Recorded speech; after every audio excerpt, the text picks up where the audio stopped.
Are you be useful in the afterscape? I'm not as useful as the professor on Gilligan's Island. Got it. Hey, everybody, we're back.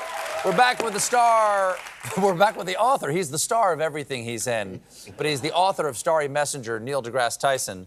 There's a total solar eclipse coming up on April 8th. Yes, is that what it is? April 8th this year. Okay. Going across the United States. Yeah, it's America's eclipse. Now, my understanding is that this one's going to be a little bit longer of a total eclipse because the moon's a little bit closer to us than it was. Yeah, because sometimes the moon is closer or far, sometimes we are closer or far from the sun. Yeah. And you get the various combinations of that dictate how long it takes the moon to pass in front of the sun. And for this one, at peak, it'll be about 4.5 minutes. That's quality. That's not too bad. That's quality. Okay. Yes. The new book is, it's not a new book, Just it's an a old paperback, book. yes. It's in paperback. That's what's new about it. Starry Messenger, Cosmic Perspectives on Civilization.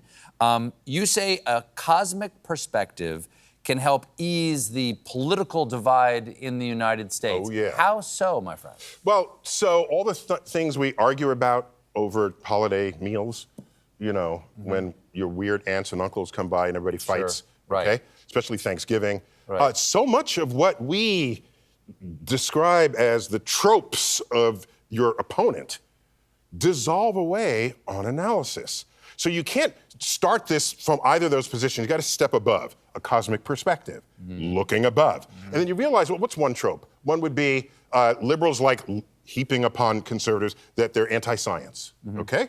That's true, but sitting squarely in the liberal communities are people who are into feather energy and crystal healing and homeopathic medicines. Right. They're into things that some or all of mainstream science completely reject. Oh, for instance, on the far end of the left and the far end of the right, you get anti-vax meeting each other. Anti-vax meet on the right? Yeah. So the liberal left cannot claim the science high ground in that argument.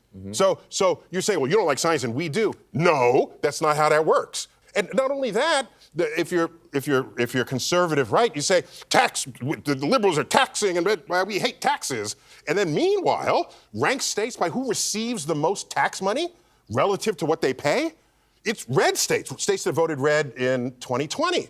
So if you drop taxes, they will get hurt the most by this. This is an analysis. You don't need to be an astrophysicist to see this. You just have to think data and analyze it. This is, okay? Neil. You're gonna come down. Neil. You know, Yuval Noah Harari was on the show last night, who wrote *Sapiens*. Yes. And he said... Brilliant guy. Had him on my podcast. Brilliant guy. Yeah. So I had him on my show. And not a contest. I had him first. I understand. What he was saying is that the decisions that we make, often the political decisions we make, are not based upon facts. They're based upon stories that we tell ourselves and others. So what story can science tell us? Because often it's an emotional thing that motivates us politically. What story can science tell us that will bring us together? Because facts aren't stories. So in the universe, when we're trying to understand stars, galaxies, the temperatures, pressures, everything happens on a continuum. So we need vocabulary and a mindset to recognize that. Whereas humans have this urge to put you in a box. Are you with me? Are you against me? Are you a boy or are you a girl? Is it high or is it low? Are you black or are you white? And anybody who's looked at the actual world will recognize that all of those features come on a spectrum. They're on a spectrum. And if they're on a spectrum, but you're forcing everybody into categories, that makes it easy for you to tribalize. But if instead you see everybody on a spectrum, you can't tribalize that because you can't put an easy divider. You have to recognize a continuum connects me to that person. And once you realize that, I think you're more prone to have a conversation. We live in a world. Thanks for that guitar chord. We live in a we live in a world where if you post an opinion, people attack the opinion. And I'm thinking, I don't remember that. In my day, you have an opinion, and say, oh, that's your opinion? Here's my opinion. You talk about it, then you go have a beer. That's not what happens today.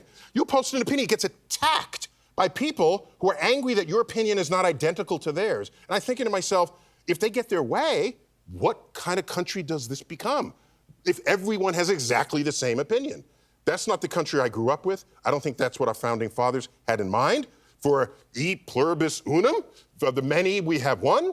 And so I'm worried about this. But cosmically, we don't simply put things into small categories.